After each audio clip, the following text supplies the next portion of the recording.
kusoo dhawaada war degdeg ah oo kulay had soo dhacay. Wararka waxay sheegayaan in diyaarad helicopter ah oo laga leeyahay Iran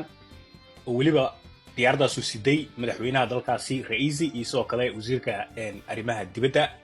dalka Iran waa laba mas'uul oo aad u culus waaye. markii maanta la fiiriyo saaxada adduunka siyaasadda adduunka waa laba madax wajidooda bartay waa taqaanaan waa kuwaasa diyaaradii waday way dhacday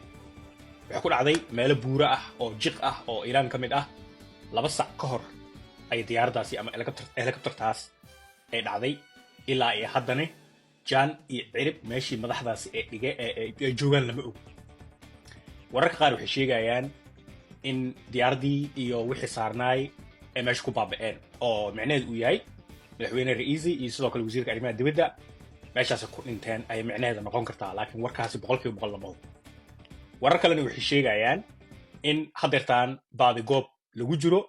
oo ma aragtay wili macquul ay tahay in diyaaradii ay dhacday laakiin qarax saas uu san jirin maadaama qiiq aan la arkin marka wixii dhintay iyo wixii nool aanan la ogeyn warar kale oo aan saas loo hubin oo iska aan dhihi karo ani ahaan been waaye oo ayagana meelo aagaas laga sheegayaan way jiraan oo diyaaradaas waa la soo riday oo waxba ku dhacayaan way jiraan kulli xaqiiqda way soo bixi doontaa laakiin hadeertaan warka degdega wuxuu yahay in diyaaradaas 2 saac ka hor ay dhacday ilaa hadeertaan dadkii madaxda ahaa ee Iran la laasan yahay marka arrinkaas indhaha lagu haayo kulli saacadaha soo socdo xaqiiqda waa la ogaan doonaa wixii dhintay iyo wixii nool waa la kala ogaan doonaa insha Allah waayahay wararkii ugu dambeeyay naga soo gaaray Iran hadda waxa la sheegayaa in la soo helay diyaaradii meesha ku dhacday helicoptertii madaxweynaha waxa la soo helay meesha ku dhacday la soo helay macna locationkii waa la soo helay laakiin waxa leeyahay brother way burburtay qaarna waxay dhooyin maya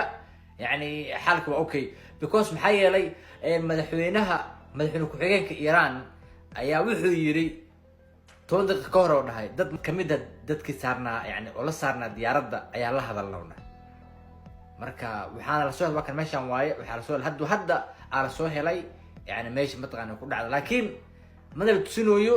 dadka noolyihiin mas'uul dhinteen mise burburkeeda iyo waxaas cid oo la tusinayo ma laha marka meeshan waxa lagu leeyahay dib soo jeedaan waa meel mugdi ah xogaa adag tahay in wax la arko marka ilaa hadda lama hay garantii ma dhinta mas'uul nool yahay laakiin waa la helay burburkeeda luuya waa la helay burburkeeda marka maxaa waa la helay burburkeeda soo markii uu dhow gabi ahaanba waxa la xaqiijiyay madaxweynaha wadanka Iran Ibrahim Raisi iyo waliba wasiirka arrimaha dibadda ee wadanka Iran iyo 7 qof oo kale oo ay ku jireen gudoomiyaha gobolka bari ee Azerbaijan in ay ku geeriyoodeen gabi ahaanba diyaaradii kula dhacday halka iyo bariga Azerbaijan waxaana hadda la filayaa inuu madaxweynaha wadankaas la wareegi doono madaxweyne ku xigeenkii Mohammed Mukhbar wixii kale ee war ah ee ka soo kordha arrintanna saaxiib galwada la soo socodsiin doona iyo madaxweynaha wadankaas cidda la wareegtaa الله وحكاية بيدلس محد اللي سمعت غانا مظاهرات ويبطين بوقي ويبط هلاك حلقعو بحي قارتي أرنتاس مساجدك بيت الله الحرام كعبذي وحال أركي نيناجري ومصري ومعتمر وعبادة سناي وحكو دوافاي كعبذي وكو دوافاي دوافر واتقانا مهو مركو دوافاي وص دوباي يعني وحو دوباي كعبدي إلهي إيو وحو كدعيناي هذا لا يابله هذا لا بأس وحي يردونا سامين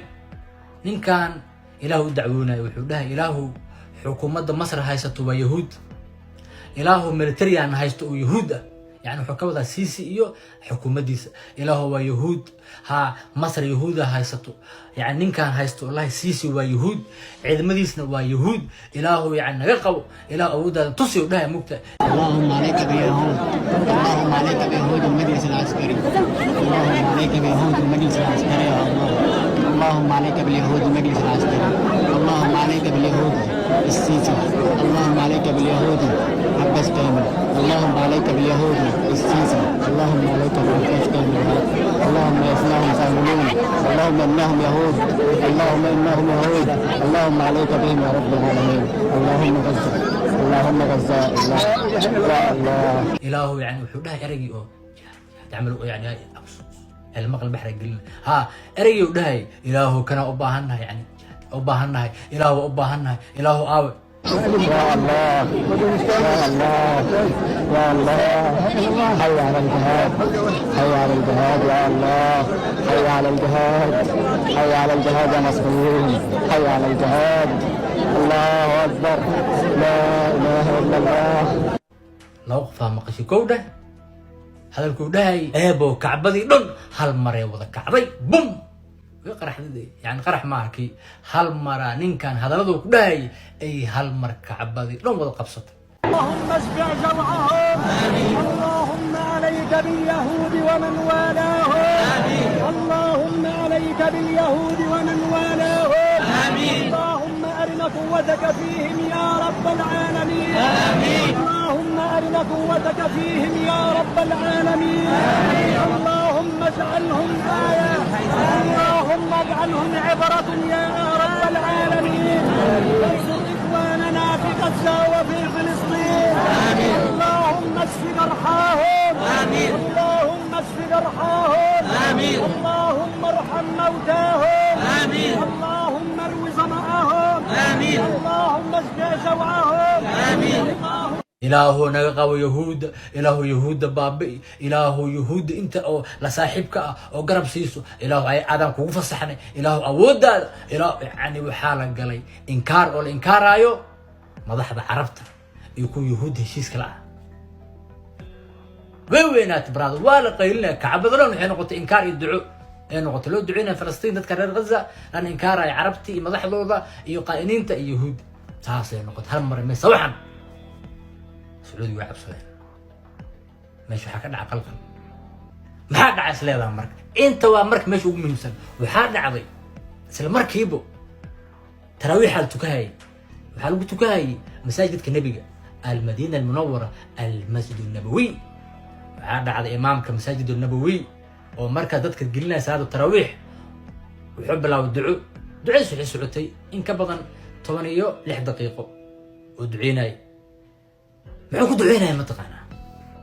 وحو دهايي إلهو دادك مظاهرات كبضو إيوحي مظاهرات إيوحي بنان بحا إلهو نغقو إلهو وحو كوفصحنا وكوديني دادك ربان إني كعيان مظاهراتي بنان بحيو دادك ربان إني سميان قلاسيو إلهو دادك مظاهرات كبضو بنان بحيا دبضو إيوح بنان بح الله يمنا قاني إلهو نغقو وحو إنكارو كب الابي إنو إنكارو دادك بنان بحاي. اللهم احفظ بلاد المسلمين من النزاعات والصراعات والحروب والثورات والمظاهرات اللهم احفظ بلاد المسلمين من الحروب والفتن والشرور والفتن والنزاعات والثورات والمظاهرات يا رب العالمين. إنكار يا بكون بنبحو متقنا والأردن يكون كعبة هذا دين شيء إيوه رر مروكو إيوه ضمن العرب الإسلام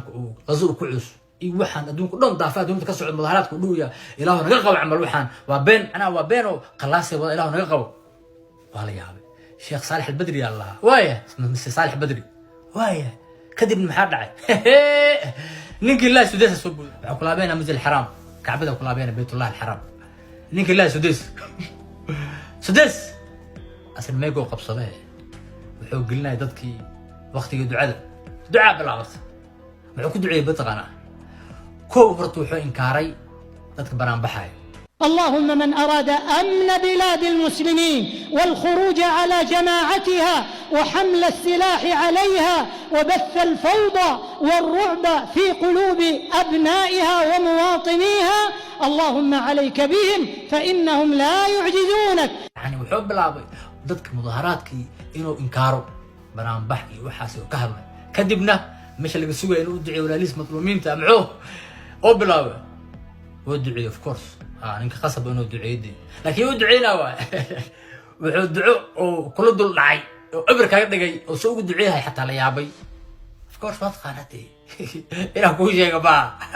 يا كريم يا عزيز وفق عبدك سلمان بن عبد العزيز اللهم يا ديان يا منان وفق عبدك محمد بن سلمان. أديركيس برادر إيجي أو ابن سلمان يا بيس أو برادر دع إبر كلا أو إبر دعوه كلا دال برادر سيف عنه ودعي واكا بركة ننكاس لهذا هي وأنا في عنه وبطغى إلهه كاقدو يهو دينته كاقف في عيها دينته بطغى بيت الله الحرام إمام كيها مساجد نبي ما يبغي صلى الله عليه وسلم مساجد منبر كيسو هايستا سانو هذلو المركز saas waay xaalka meesha marayaa marka dee adigana wixii mataqaano ra'yigaaga comment ugu reeb dalaalo soo aragtaa wayaabada aniga nimanka dhalinyarada ah halka dhaanteen mu jeedaan waxa ay ku dul dhaanteen haddaan ku iraahdo waa meyd ka warrama ma aaminaysan may haddaan ku sii iraahdo ka warran meydka ay ku dul dhaanteen waa cunug yar oo 12 sano jir ah waxa laga yaabaa inaad isdhahdaan mootul qaflo u dhintay waa asaas ay ku dul dhaanteen may cunuga yarkaasi sila ay u dileen gacanta ka jareen qoortana ka jareen marka ay ku dul dhaanteen waa gacan la'aan qoor la'aan waa neef ari caadi ah gacantiisii qoortiisii aawaye miyaa isleedii kuwa kala ku sii dul dhaanteen gacantii qoortiina Soomaalida garan waa 12 sano jir saqiir ah wuxuu galabsaday aan lahayn hub aan wadanin guriga hooyadiis joogo hooyadiis u ciidaminayay meesha dagaalku ka socday iyo dhibaatadu ka socotay labada qabiil ee maxaan ku raada ishaya sacad iyo reer muumin aadanku ay isku leynayaan xataa cunugaani ma joogin Soomaalida garan cawdaaq buu joogay waa xagee Soomaalida garan gurigiisa kala soo dalbaxeen kadibna saanay u galeen haddaba waa yaabanta marka arrinta ka sheekeynay maxaan la qiiroonin maxaan emotional la noqonayn ma taqaanaan because waxaan waa soo arkay inda xumadan iyo silac iyo rafaadka meesha ka socda wax maqal iyo muuqaal in igu filan waa arkay ma garad Soomaalida garan anigu markay arrimahan waxaan u dhacayeen ma ahayn mid caanamoos shiidanay ma ahayn Soomaalida garan salid qumba ima baxaynin aniga Soomaalida garan in reality haddaan ka hadlo labada reer ee meesha isku haya ana waxaan ahay wiil reer muumin aadana baan ma garad reerka ay sayaan reerkeygana waxa yiraahdaa sacad Soomaalida garan muddo 70 sano ah bay reerkan isdul fadhiyaan Soomaali 70 sano xagee bay ku maqnayd ee labadan reer eberki iska dhigayeen isqalanayeen xagee bay ku maqnayd waa maya haddaba waxaan rabaa inaan hoos u daadego oo arrintan meesha ay salka ku hayso aan aado Soomaaliland garan waxa laga yaabaa dad badan oo dhalinyaro ah oo igu xiran oo jecel inay jiraan oo kuwana reerkeyga yihiin kuwana reerka kale reerkeyga ishaye ay yihiin kana guban doona hadalkayga laakiin anigu maanta afka intaan gacanta geliyo baan rabaa inaan uurka gaaro haddii ay xanuun kugu hayso aad ma tagi doontid biliis waxaan kaa codsanay inaad muuqaalka ka gudubtid falowdaadana aad la laabatid walaalo macaano runtaan rabaa inaan ka hadlayo xaqa Soomaalida garan soo dhawaada maanta waxaa idin wadaa barnaamijkan waa qayb ka mid ah barnaamijka qishka dadkii safaaradaha Mareykanka ka shaqayn jiray waxyaabaha ay noo sheegayaan ama qishka ay noo soo bandhigayaan marka maanta waxaa idin wadaa gabar safaaradaha Mareykanka Afrika iyo Asia ka shaqayn jirtay maxay ka tiri visa interviewga sababaha dadka loogu diido qishkan ana la cajabay idinkana waxaa jeclahay inaad bal ila dhageysataan oo wax ka fahantaan gabadhan su'aasha la soo hordhigay ayaa waxay ahayd maxay tahay sababaha ugu waaweyn laga furaya sababaha ugu waaweyn ee dadka visa lottery loogu diido ayada ma aysan dhihin shahaadada dugsiga sare ma aysan dhihin sidoo kale ma aysan dhihin maxaa la dhihi jiray shaqada waxbarashada labada sano ma aysan dhihin laba arrin ay noo taabatay labadan arrin aan rabaa ana in aadin si taabto waa midda koowaad waxay xustay sababaha ugu badan dadka viisaha ay uga baaqdaan lotteryga kulley inay tahay lambarka adiga lagu siiyo ila lotteryga markaa ku guuleysatid lotteryga lambaraa lagu siiyaa mogtahay lambarkaas lagu siiyo case numberaa lahaa case numberkaas ama wuu yaraan karaa ama dhexdhexu ahaan karaa ama boqol kun iyo maazaadu ahaan karaa wuu yaraan karaa waxaa laga wadaa 20,000 30,000 40,000 inay kugu soo aadaa laga yaabaa dhexdhex 50,000 60,000 70,000 inay kugu soo aadaa laga yaabaa 80,000 iyo wixii kasii sarreeya waxaa loo yaqaanaa lambarka high case number waaye marka waxay ku leedahay maadaama 120,000 oo qof lasoo xusho sanadkii 50,000 oo visa ah oo lotteryga ah keliyana la bixiyo sidaas awgeed dad fara badanaa qadka ka baxayo maadaama lambarada la siiyo ee aad u sareeyaan marka hore wari idinku daalinin gabadha hadalkeeda waa kana iga hor There's two major reasons why your DV lottery can be denied. The first is, of course, if your number just doesn't, if there's a certain number of people that are picked every year, and then if your number isn't called, then of course you're not going to get your DV lottery. But qolkan kale gabadh ay taabatay si fiican ila dhageysta horta taas waa noo kala caddaa u maleynaa lambarka lagu siiyo ayay ku xiran tahay laakiin sheekada labaad ama su'aasha qaybteeda labaad gabadha sababaha loogu diido dadka visa lotteryga ee noo taabatay waa midaan waxay ku leedahay inta badan dadka familka ku xariisto hooyo ayaa carruurteeda ku xariisanayso aabba ayaa carruurtiisa ku xariisanayo laakiin dadka waxaysan fahmin ayaa ayada leedahay su'aasha ah meeqa carruura dadku waxay isku qaldaanay leedahay ayada war meeqa carruura dhashay oo guriga ku joogto adiga aa dhashay